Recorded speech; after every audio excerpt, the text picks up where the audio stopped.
radio listeners, I was almost saying Lady Grace from the Breakfast Lounge. Anyhow, good morning and welcome to each and every one of you. Thank you again for joining me here on another edition of the Breakfast Lounge on this Friday, the 13th of Friday the 13th. Oh gosh, how I hate Friday the 13th. Why? I love everything. I've had some really bad experience with Friday the 13th, so I don't even want to go in. Not, I think I had one or two, but anyhow. Okay. So Friday the 13th. So yeah.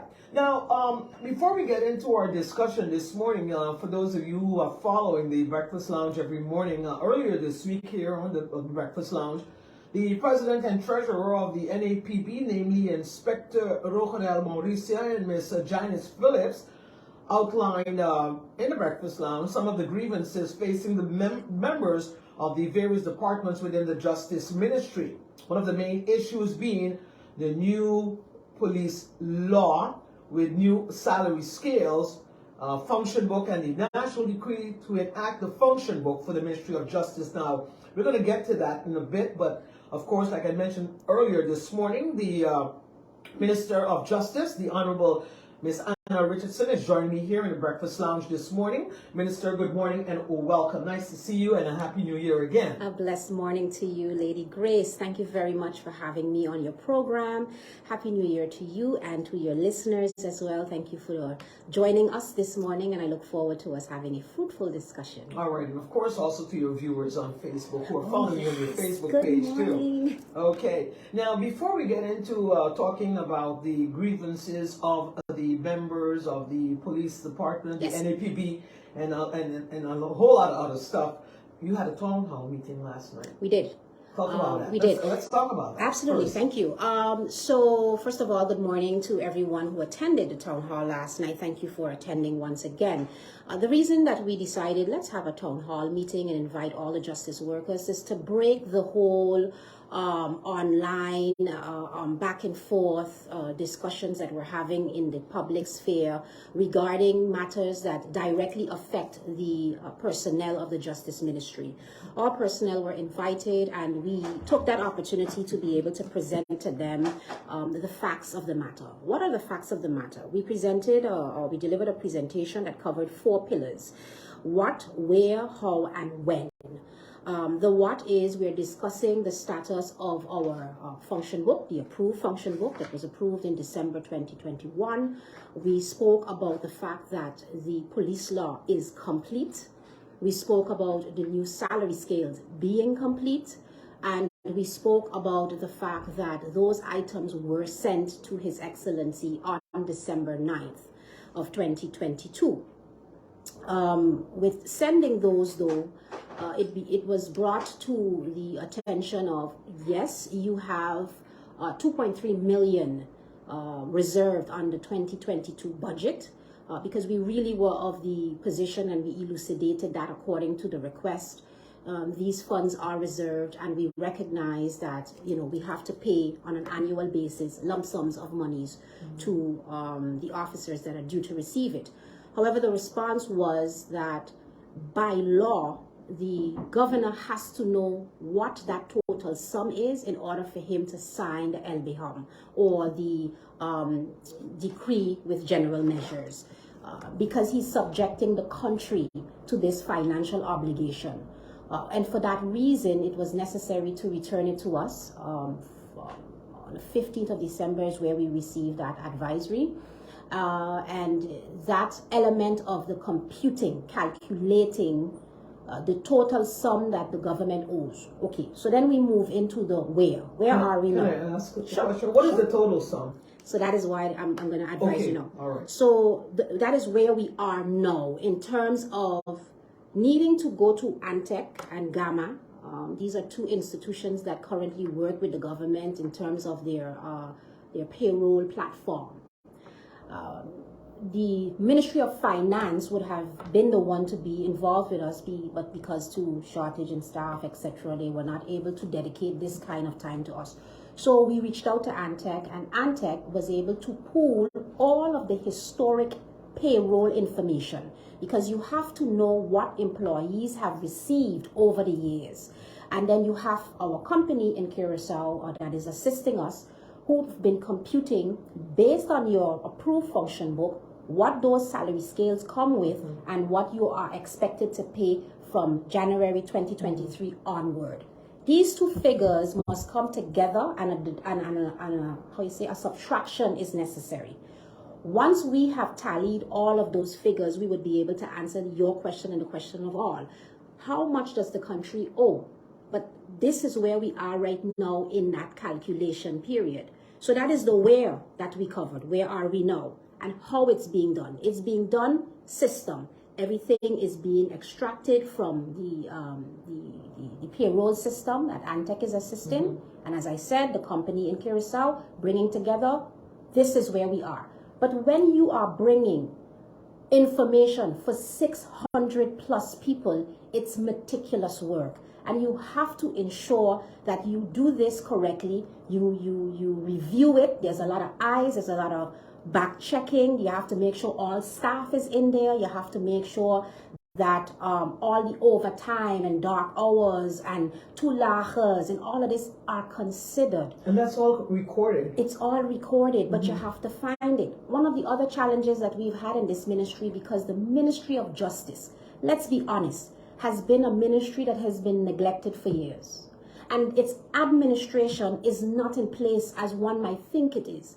I can give credit to, let's say, the police, KPSM, they pretty much have their paperwork in order. But for the other departments, it's a challenge. When you talk about overtime, where actually is the overtime being filed? Overtime is being calculated and managed within the agency. In the agency. In the agency, that information is prepared in documents. Those are signed off by management, and then it goes to your financial controllers, and the financial controllers will then send information to payroll, and persons get compensated. Okay. But where it gets technical is this. Let me give you an example. If you have someone who has been working without a function book for years, the person is supposed to be in a specific scale, but that person has not.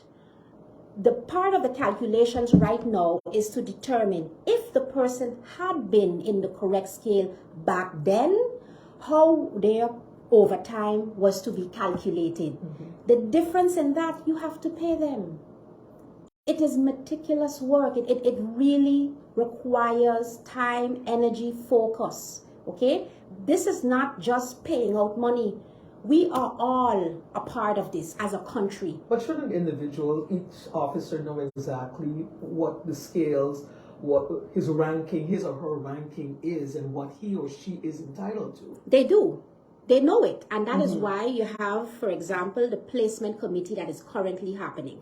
In the placement committee, what are they doing? They are looking at what someone should, or where they should have been. They're looking at the current function book, and they're preparing the offer letters. So officers are going to receive a letter all throughout this entire ministry, because this function book that was done didn't single out one agency. It's inclusive of all departments of this ministry. So all persons or personnel within this ministry will receive an offer letter that says, in accordance to the approved function book, be it where you are in alignment with the function book, this is the position that is offered. And then there is an appeals committee. If you are not in agreement with what is offered to you, you have the right to appeal it. You have the right to engage in a discussion and defend yourself as you're saying, Grace, I know I should be here. This should be the situation. How do we work it out? There you go. It's all structured in law, and that is, of course, what we are following. Yeah, and it's still a process, though, to get to get to where they want to be. Absolutely, because at the end of the day, as I mentioned, our presentation covered the 4 pillars: the what, where, how, and when. Of course, everybody wants to know about the when. And that did come up in a question. That was last night. Of course. Did all the justice workers show up for this? Many of them did. Okay. Many of them. And I was happy to see representatives or representation of all departments were there. All seats were taken. People were standing on the back wall, side walls. And the presentation wasn't a long one, so we had a great opportunity for questions to be posed. Because as I stated to them in the town hall, I want to remove for this, so to speak, the middle communication. We are, me, Minister, along with the team, I introduced them to the entire placement team who was there, who could answer their question. And who does the placement team consist of? colleagues, colleagues who are also entitled, colleagues who have been in this organization for years and know that, you know, there was no other representative who paid attention to them as we are doing today. You see, this is my first term in office, and I prioritize the justice workers. And Grace, the how came up, so I want to touch on that. So the question came up on the when, and I said, listen, if it's one thing that I don't want to do is cause you any further frustration. This December 31st date was pushed in a motion to the minister. Get it done by then. And I'm going to go a little bit further into that motion discussion. And so I said, we are there. We are almost there in the sense of we have the historical information. The attention has been given as to where everybody should be placed and what your FDA or your function placement, what financial weight it carries. That calculation is, we're now bringing it together. It's going to be back checked. Okay. In addition to that, I am ensuring that it goes to SORB for auditing. That total sum must be audited, and we must get a stamp of approval, and that is the final document that will go to His Excellency. You know why? Because I don't want it to be a case that anybody got underpaid or overpaid. Because underpaid is not right, that's another battle, but overpaid also means you're asking persons to return funds that we don't want that. Good. So, the young lady that asked the question said, Minister, I understand your position of not wanting to give a date, but give us a ballpark understanding of where we are. Is it 3 months? Is it what? My HR, senior policy advisor in our HR department, she's heading our now HR department. I brought her in because, as I said, justice was not getting the attention that it needed to, especially our personnel. She said, I'm going to advise you as part of the placement committee. You mentioned 3 months, and we do believe we can get this completed within a 3-month period, but it should happen before 3 months. So we were talking in March then. Around that time frame. And I internally I believe that is the case too. But again, I don't want to frustrate anybody, because when we think of, and I'm going back to the motion now. There was comments dropped like, if you can't do it, just say so. You're not speaking to the minister when you say that, you know, and I'll tell you why. You have the Council of Advice. So let's go back. You have the CCSU. This is a platform that consists of all unions. The unions are coming together and they deliberate on an item together. When it came to the function book, the unions only had to give the minister an advice on it, but the minister didn't need their approval on it. Okay? They did receive it, they did deliberate. To date, the minister has not received any sort of correspondence from the CCSU regarding, and I didn't wait any longer than I needed to. We went ahead. We even had received a letter from the ombudsman that said there was no objections. However, it would have behooved, quote unquote, the minister to have sought the approval or not approval, the advice from the unions. Right. But then we would still be waiting. However, when it comes to the police law and their salaries, you must receive a consensus. And the CCSU has its own internal challenges where it doesn't necessarily have the ability to call meetings as quickly. So we lost some time there. The time that the CCSU needed or have by law was not factored in and considered in a motion. Let's go over to the Raad van Advies, Council of Advice, a body of high state. They don't function on a motion from Parliament, so they are going to work within their legal ability as to how they and when they review and the time that they are allotted by law to review. Minister can't pick up the phone and say, listen, you know, there's a motion, so you have to hurry. When it comes to the governor doesn't function on a motion. The governor functions with laws, and he's going to take his time and do what he has to do with his legal team and get back to us. So when it came to meeting a deadline that has been identified and decided by the Parliament of St. Martin, There's no disrespect coming from the minister too. What I'm saying is, you have not taken all of the aspects that are involved, the legislative process involved, and you give the impression that something can be done at a snap of a finger because you decide to. So I don't want to give any type of misleading dates and etc. What I can say is, and I was happy that the team was there last evening to speak, because I tried to do less talking and let the team be the ones to say this is what we're busy with. And they did that. They really did come out and let them know. And I'm confident that persons, though they want to just receive it, they walked away knowing more, understanding more. There was no miscommunication because I kept asking them. We finished, I think, the presentation at about 5:20. We had the hall until 6 o'clock. I said, listen, we're here till 6. Ask your questions. Hands were raised, questions were asked, they were answered. We even put up on the screen the email address of Miss Florence Marlin, who, as I said, is heading our HR department. Any questions you have, please feel free to email her, because we do not want this situation where one doesn't fully comprehend, but yet you're communicating something that's misleading. The compassion, the understanding of what the personnel of this ministry is going through is known. That's why it's prioritized. And I'd like to know whom else has prioritized the justice workers in this manner. You referred also to Parliament as playing with emotions. Yeah. And why is that? Isn't it Parliament's job, the duty to be sort of like a watchdog to oversee the minister's execution of their duties? Yes, but when you, in that capacity, you should do your research to know all of you should know the legislative process and take that into consideration. Because when you speak in manners where they have, it shows and it speaks volumes that you're not fully aware of the process and you haven't taken those things into consideration. So you're giving a certain level of expectation that cannot be met within your time frame because the other entities doesn't consider your time frame.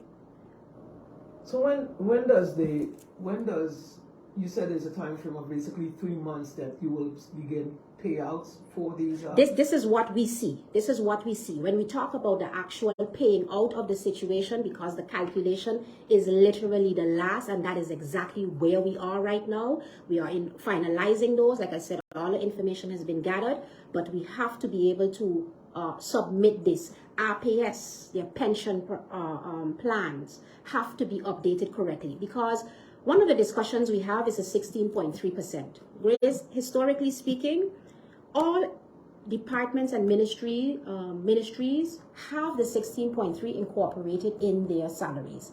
That percentage is what has been going, or their fair share has been going to their pension plan. This happened for the justice workers in 2010. However, it was the unions on behalf of the justice workers 2 years later that opted to have it removed. And so justice workers have been receiving it as a toelache, as opposed to being incorporated in the salary. As a toelache, it doesn't contribute to your pension. So you can't reverse that?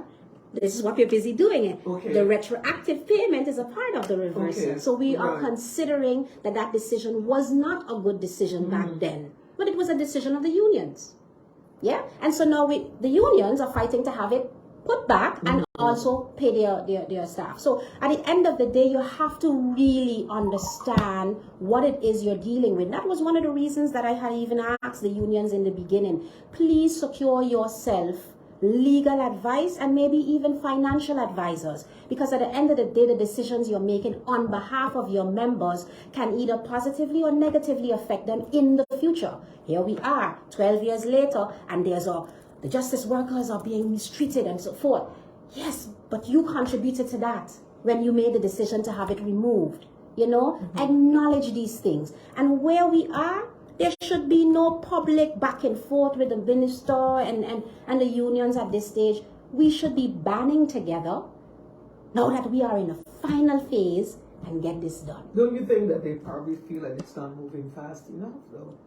But at the end of the day, if you're directly involved and you understand, hence the reason that the town hall was so positive last night, because their colleagues who's working in the placement committee, they understand, they see it, they're directly involved. So they could speak to their colleagues, because those persons who are in the placement committee are recipients as well. Why do you think, Minister, that the Justice Department was neglected for so many years? I mean, we've been changing governments over and over all the time, but still it's like there is such a major backlog in that ministry. I like the way how you say we've been changing governments. Nice opportunity for me to mention that even with the change of government, some of the same players are still here, and some of them are in Parliament. Why wasn't this attention given back then? Why wasn't it? That is the question that should be asked to those persons. This is my first term. This is my first term. March of this year will make me 3 years in this capacity, and look how much we have achieved already. We're not kicking anything down the road. We're not throwing anything on anyone. We have taken this bull by its horn, and we are getting this thing done. I know, quite an undertaking though. It is. It's major. And trying to make it seem like something light is another insult to those who have been dealing with this for years. You mentioned earlier, Minister, that Curaçao actually, where the function book is concerned, and I also spoke to Mr. Mauricio about this, that where they are actually sort of like looking into how we are actually, and I mean your ministry is actually putting this entire function book together so that they somehow, I don't want to say copy paste, but to be more or less on the same level as to how it's been done here, that it can be done in Curaçao also. Well, we've already finished our function book. It's done. Right. But one of the things I want to mention too about the function book is it's a living document. So yes, it goes and it's signed by 𝐿𝐵, but if you needed to make amendments and updates to the function book, you can. Okay, because organizations grow, you recognize that due to the changes in society, you well, need how much to of add the in salary support. scales, though, Minister? That's basically the salary scale because of when we were, you know, 1 Antillian, Antilles prior to 10-10-10, and we were all basically on the same scale. Yeah. But now, how much of an effect does that have now, where the function book is concerned, where salaries are, you know, are the salaries basically, St. Martin is going to be paid more than what was being paid in Curaçao? I don't foresee it being a necessary a matter of being more, but what I will say is this: the salary scales that have been approved by the CCSU, and all unions are a part of that CCSU platform, with the exception of NRPB, because they don't have enough members. But I, as minister, I have made it possible for the NRPB to be a part of this. By extension to that, thanks to other union leadership such as Sharon, Kanagita, and Mr. Johnson. These are individuals Stuart Johnson, who have been present in that is a very challenging one for them as it is. So yes, they want the salaries to be regulated, but they also recognize that the cost of living, and let's not dismiss that element in the situation. It needs to be regulated as well in order for it to make sense and balance out. There are persons who have returned to their native countries. Families plays a role into that decision. Yes, there were other opportunities offered for it, and some persons, they might not even be going into the force, but into another job, a whole another career, and that is fine. But at the end of the day, you know, Grace, as I've said before, in March of this year, it's going to make me 3 years in this capacity. This is my first term, my first run, and I have done nothing but prioritize the personnel's grievances and what really is it they're entitled to. There was a case recently, I believe a few months ago, where a young lady actually from who, according to what we read in the reports, was that she actually was legal resident of the island, lived here for many years, left the island, went abroad for her mother's funeral, but unfortunately she could not return to the island because you basically didn't want to sign off on the documents. I'm just paraphrasing what I read, that you didn't want to sign off on the documents for her to return. Good. What happened? What the young lady did not say is that her papers were denied for not meeting the qualifications of applying for a permit. So at the moment, she does not have. Persons are under the impression that when a court verdict comes out, it comes out with a directive telling the minister to grant. The request isn't, or the verdict isn't saying to grant. The judge is telling the minister, make a new decision. So when he says or she says, make a new decision, you have to go back, review everything, and see if indeed it is a case that you need to grant or deny. In this instance, the court case was on the premise of you need to respond to the person. Just respond. I, as minister, am not physically receiving those letters to my attention. There's a appeals body, appeals committee, who receives these communications, and they are the ones that are managing it. So you're not made aware of these? No. When this case arrived in the public sphere is when it became it came to my knowledge. Okay. But I have since made changes within that. No, I have to be added into that loop where I have to receive all the information, and I've asked for it. So now everyone who is involved in it have to make the minister aware as to what our deadlines are, what these cases are, so that we can directly.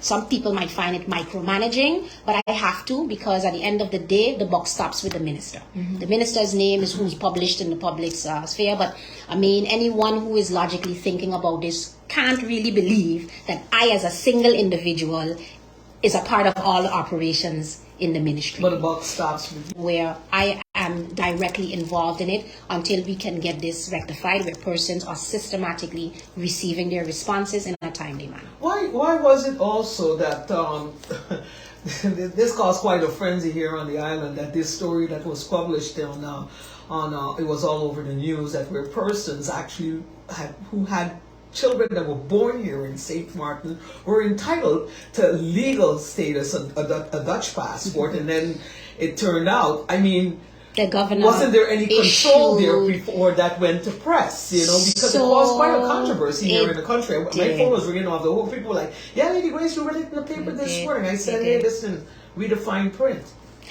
So first and foremost, that does not even fall under the Minister of Justice. You're talking about nationality. Right, yeah? right. And nationality falls in the purview of His Excellency, the Governor. Okay. So there was a press release issued by the Cabinet of the Governor that, addressed the misinformation that had been published. How did that just leak like that? I don't know if it's a matter of leaking. I don't know where it came from, but at the end of the day, it was a very misleading article. So those who are responsible for it had to correct it. Okay. So now with persons who want to apply for renew their status here in St. Martin, do they do that here, or they have to be abroad? How is that done? So the law says, how far are we where that is concerned now? Yeah. So the law states that if you are a first-time applicant, you have to do that abroad.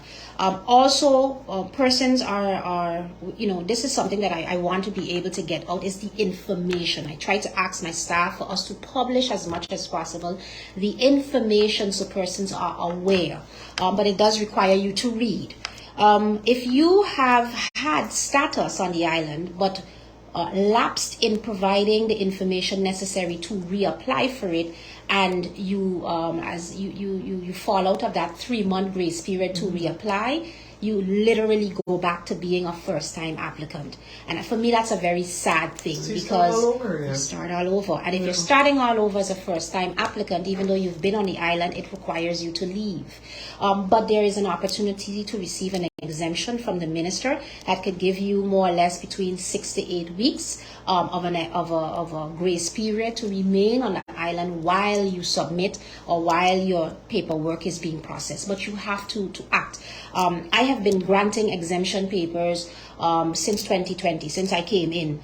When we started to come back out, because COVID was a lot of at play, so we were open, close, but people have been asking for exemption, and I've been granting them. But what we are also seeing is that you have persons who are granted the opportunity of an exemption on the premise that you will apply, and then months later you find out they never did anything with it. So now when that person is again come in contact with our mobile team of immigration, they're held and then they're deported, there's an uproar as to why you're doing this. But oftentimes persons speak out on a case, not having all the elements of the story, not knowing the back information. Because one of the things that we like to do within this society is play on the emotions of persons. If I come out and I tell you my story, you will sympathize with me, and it will put pressure on the minister to give me what I'm asking for. Yeah. You know, it doesn't work that way. We speak of controls and expulsion of citizens, the undocumented persons and stuff like that. Let's go to the airport. How well the system at the airport, how is that set up in such a way? Because I know when you travel, you know it's for a fact that when you enter certain countries, let's talk for the United States, for example, their immigration system, if you don't, within a certain period, you don't leave, they come to look for you. Hello, they do. Right. And they do that, and you know, there are platforms that speak out on it, but most persons respect the laws of the United States. As a matter of fact, we will fly from here to the United States and we will be little mouses, we will be quiet, we will go into the queues and we will go to processing, we won't complain. We come to St. Martin, we're complaining about the long lines, the long wait, everything is an issue. But our system here tells our officers if you overstayed, and if you do not have the authorization or a good reasoning to be able to return, you could be denied entry, and it's happening.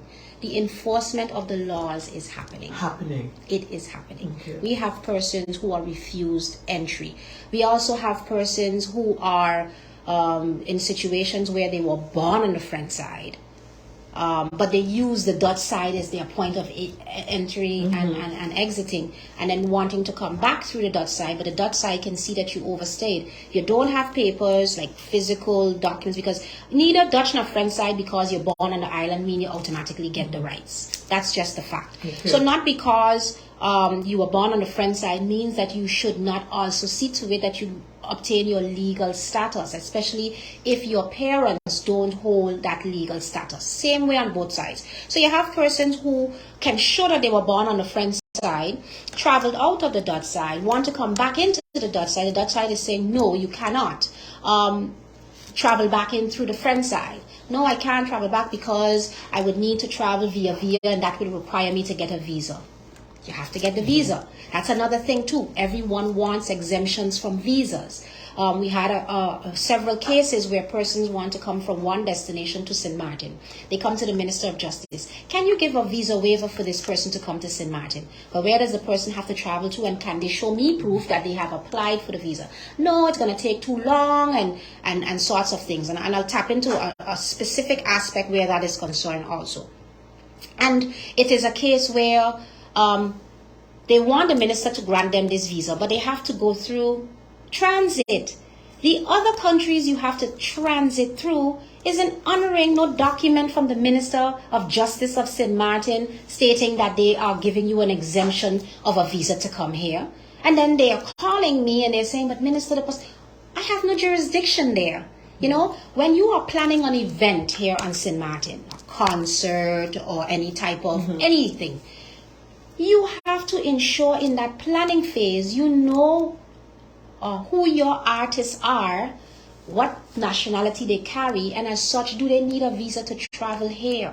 And in that planning, plan to apply for the visa. Now, when do we give an exemption? We give an exemption for a visa when there is a medical emergency, or let's say a funeral, because no one can expect death. Or it's a case where someone is terminally ill, and yeah, it will take long for, we had that case, and I granted the exemption for the person to be able to come and say farewell to their loved one. So there are exemptions given. A medical, someone needs to come, let's say from Anguilla to St. Martin to see a doctor, it's very urgent, and that's medical. But the abuse of access is something that I am curbing and breaking down. Don't abuse it. Yeah, if you're planning, plan everything. So it's interesting when these things hit the paper and everybody is like, oh, she's being difficult, she's this, that. There's so much more happening in the back end, and we just handle everything in accordance to the law as much as possible, in accordance to policy. And when we're wrong, we adjust ourselves accordingly. Right. Let's talk about border protection and human smuggling. Yeah. You see that popping up a whole lot just recently. Again, I think it was like 13 undocumented persons were actually picked up who were trying to leave the country.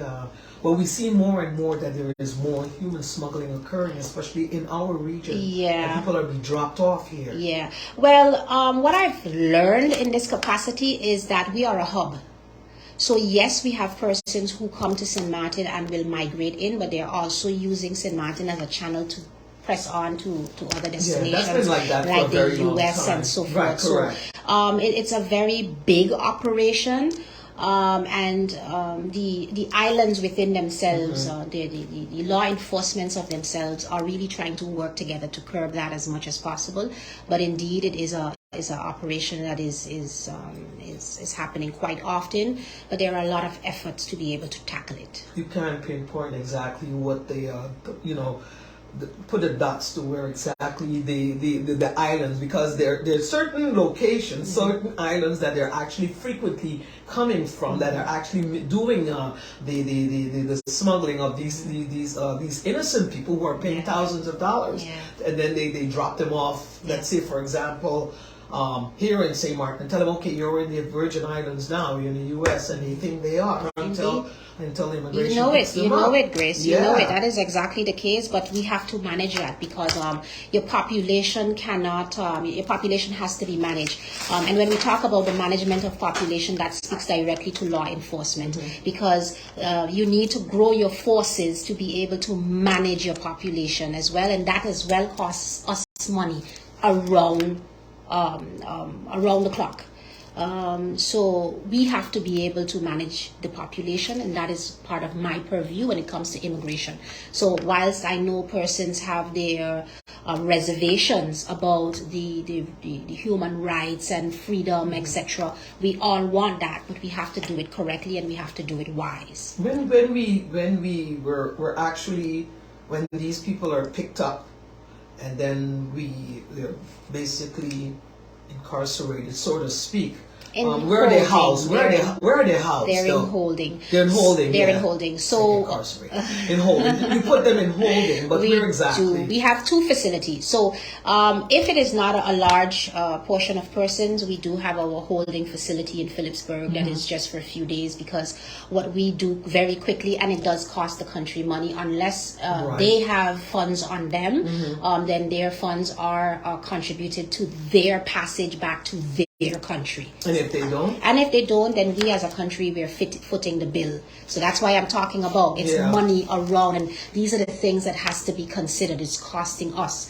But if it's a large amount of persons, then we use our 𝐻𝐻 down in Simpson Bay. Right. Okay. All right. Now, the construction process of the prison, you have 87 prisoners, 80 men, 7 women. Your lawyer on their behalf, we've seen that they have been on strike almost a week now. Their lawyer on behalf of the Inmates Association is claiming that their human rights is being disrespected, poor nutrition, medical care, poor facilities. When does the reconstruction of the prison actually begin? We signed with UNOPS this past December, so that is in motion. UNOPS is expected to be on St. Martin somewhere between February and March.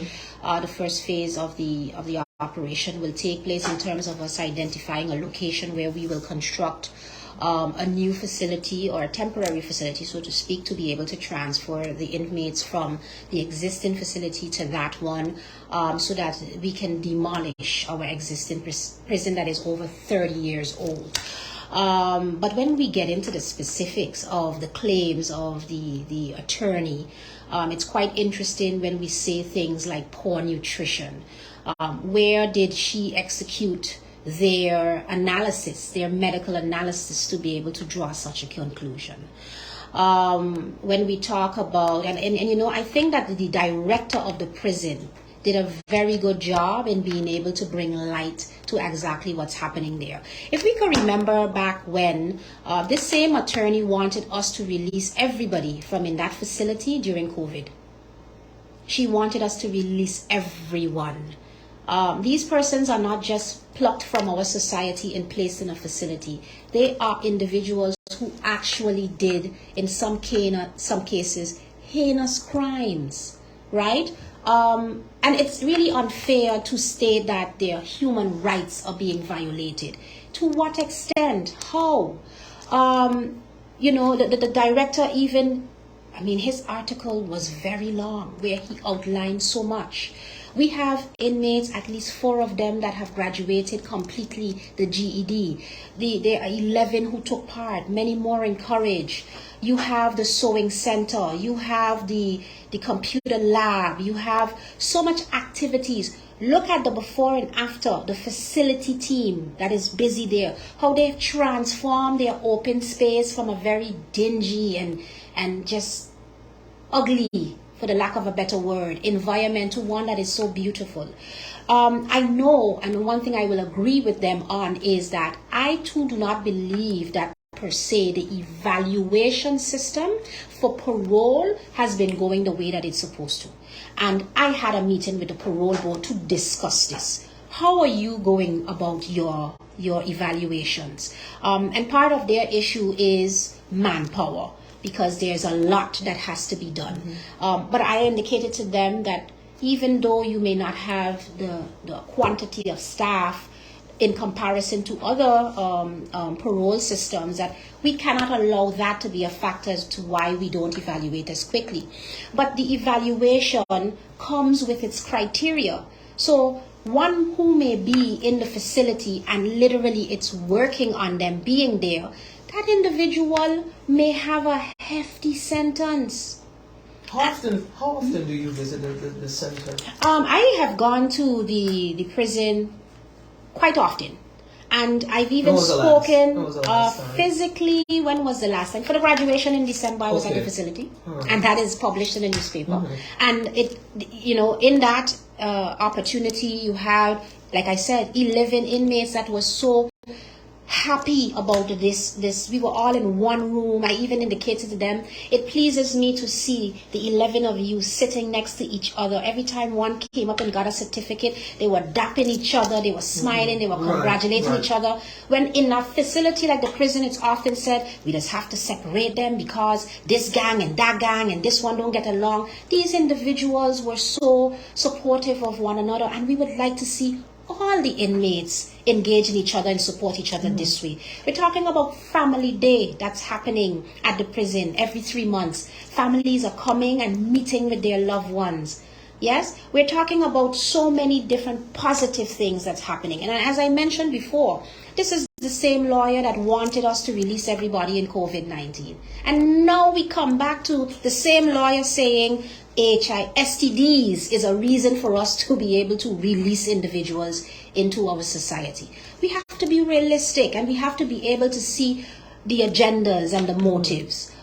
So we recognize that there is influence being pushed from the external for the inmates to strike and for the inmates to do this and to do that. When you refer to external, the lawyer. From the lawyer? Yeah. This is definitely encouraged for them to do these things. I did, when learning about the strike, because I asked them if I can have a virtual meeting with them.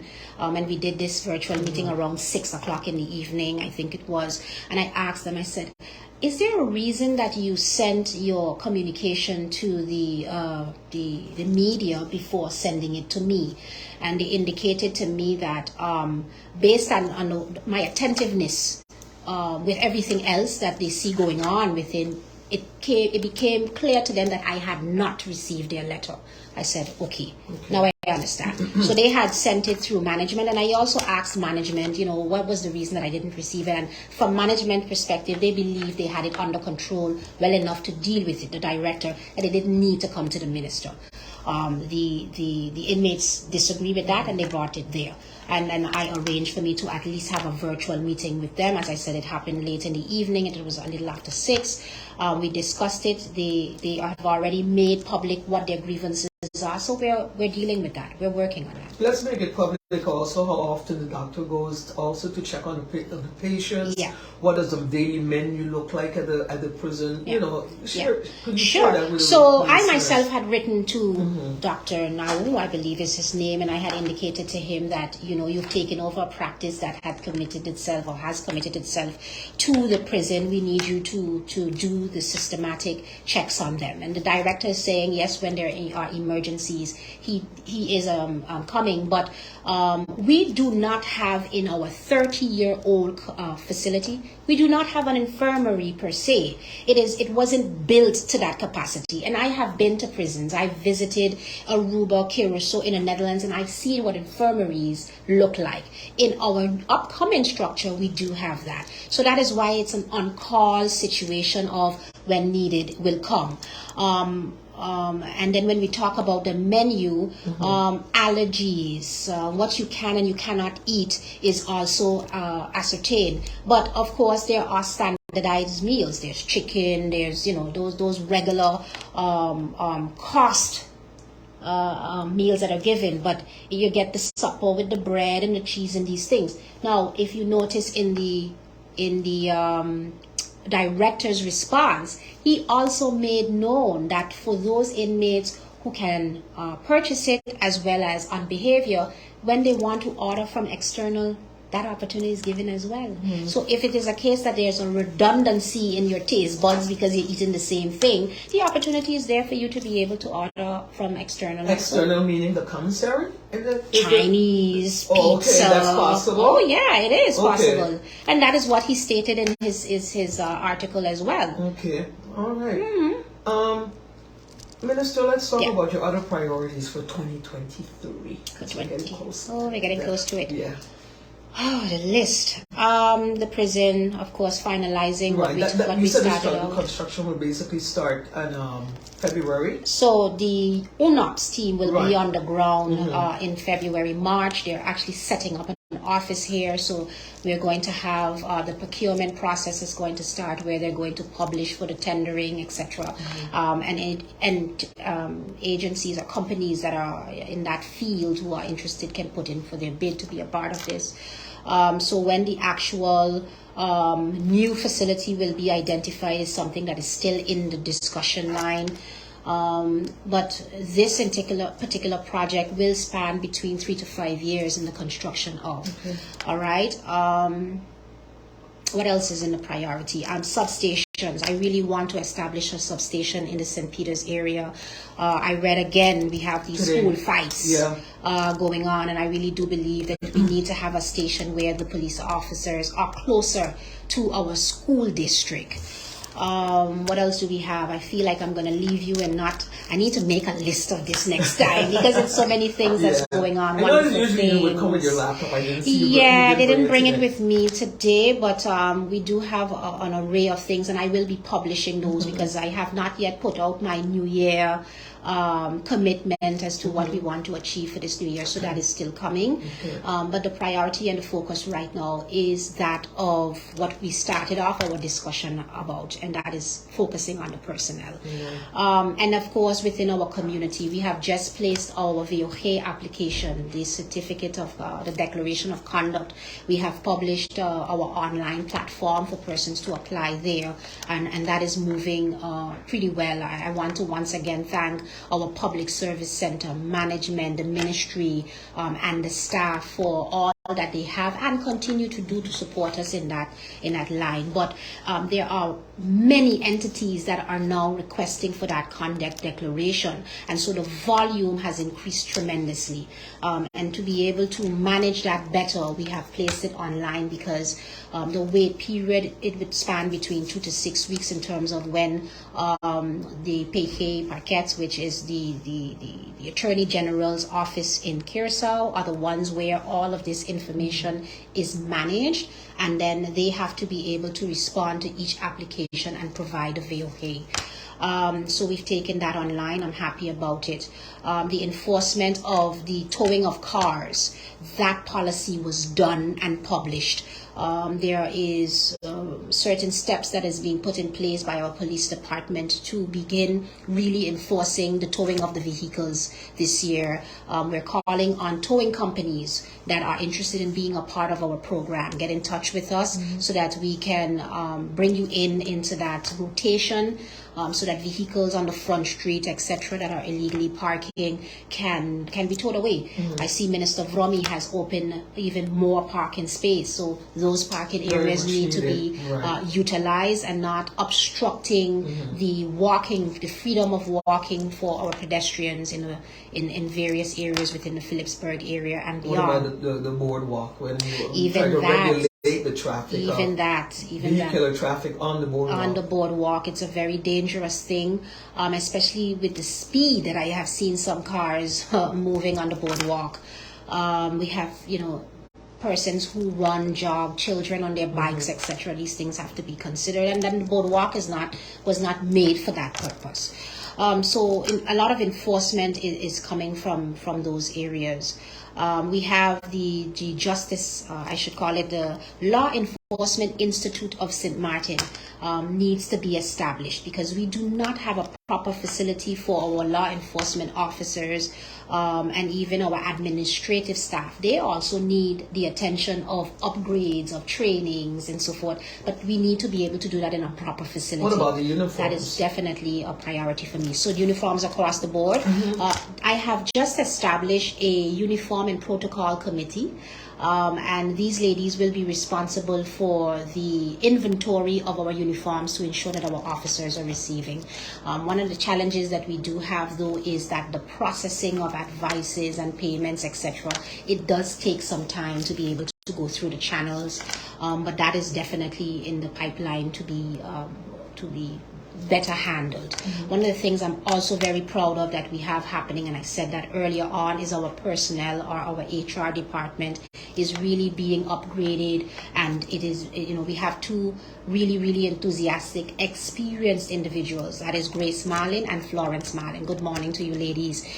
They come with a vast background in HR services and management, and they have taken support to me as minister in seeing the vision of ensuring that our personnel has that support that they need. I've gotten complaints of personnel asking for a job letter that takes months before they receive it, something that can be issued in 3 days maximum. So these are the things we're trying to streamline. Intranet. We have an intranet we're going to launch where all the departments of justice will be online with each other, because I've also gotten complaints from personnel that the information does not trickle down, or if it does trickle down, it is brought over quite different than the way that it is supposed to. So you get that misinformation, that frustration, etc. So I want to be able to bring those types of things. But as I said, I will be publishing what my agenda is for the year and priority lists. One of them, of course, will be that you will be contesting the upcoming elections, right? I knew that was coming. Grace, I'll be so very honest with you, being who I am. If I tell you that I will make that announcement officially once I have finalized the matters for my justice workers. That's where my focus is. And to be able to make a conscious decision of whether you're going to be in and out of that, it should take proper thought. As I had stated before, I think you were the one that asked me if I was either going to be running or why did I take up the Ministry of Justice. Right, I asked you that. Yeah. It was a divine approach that I took with it. I put prayer into it. I fasted on it, and I allowed myself to receive the divine guidance as to whether I should or shouldn't. I have not taken that step yet because my core focus right now is finalizing the matter for the people that are most affected right now, the people we depend on to be able to secure us and provide security for our country.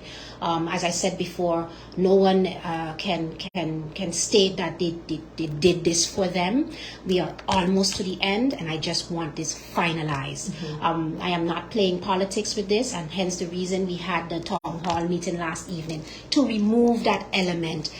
There was even a mention that the Minister of Justice is the one who decided on her own to make this payment process in installments. Last evening we placed the CCSU letter that covered all that was agreed in that meeting, and in it stipulates that with the unions it was agreed to do this installments, because everybody in their rightful minds know that St. Martin doesn't have the millions of that is expected to pay, to have to be paid amongst those who are recipients of the ritual. We know we don't. And it's a lot of money. Together, it was decided that we are going to do this in tranches. So to now state that the minister is the one responsible for that, playing politics. I wanted to remove that with the town hall, and again, I'm thanking everyone that came last evening. I'm reminding them that the email address was provided, and anyone who was not there and you want to receive, you can contact any of the cabinet members or even my person, and you can get the email. You can send it on to Ms. Florence Marlin, and you can get all the answers that you're seeking. Thank you so much, Minister of Justice, the Honorable Anna Richardson, Miss Anna Richardson, my guest here this morning on the Breakfast Lounge. Any parting words to the radio listeners? Yeah, I hope I said Happy New Year in the beginning. We did. Okay, good. I'm wishing everyone a prosperous one. And I just, I'm committed to this. And I want to thank the team. This is not a one-man show. All of us are involved in this, and so many people have dedicated themselves to see this come to a completion. So to one and all and everyone who is involved in this process, thank you for your contribution. And my message to the personnel of justice, we are committed to getting this done. We are almost there. Thank you for your patience. I am sorry for any type of miscommunication you have received, and the fact that another element has made us not be able to give it when everyone expected it, but recognizing that within the law, we are also managed by persons who say this has to be in place in order for us to be able to execute, and that's all we are focused on doing for you. Will you be meeting anytime soon with the union of the Point Lounge prison anytime soon? I have absolutely no reason not to, but we did meet, even if it was virtual, it wasn't in the physical. I do have their information of what they want, and now we just have to address it. Okay. And that's what I'm busy with as well. The parole board has met with me. They understand what they need to do, and they're busy with that as well. So pretty soon they will be receiving some updates that they're looking for in terms of that whole parole with the ankle braces, etc. They're going to be receiving that information. But I did meet with them. Like I said, not in the physical, but we met virtual, and we are in a virtual world right now. All right. Good. Yeah. All right. Thank you so much, Minister. Thank you too. Thank you so much for sharing this information with us this morning. You. And I hope. Thank you for tuning in. Yeah, definitely. To your viewers. To everyone, yes. Okay. Bye. All right.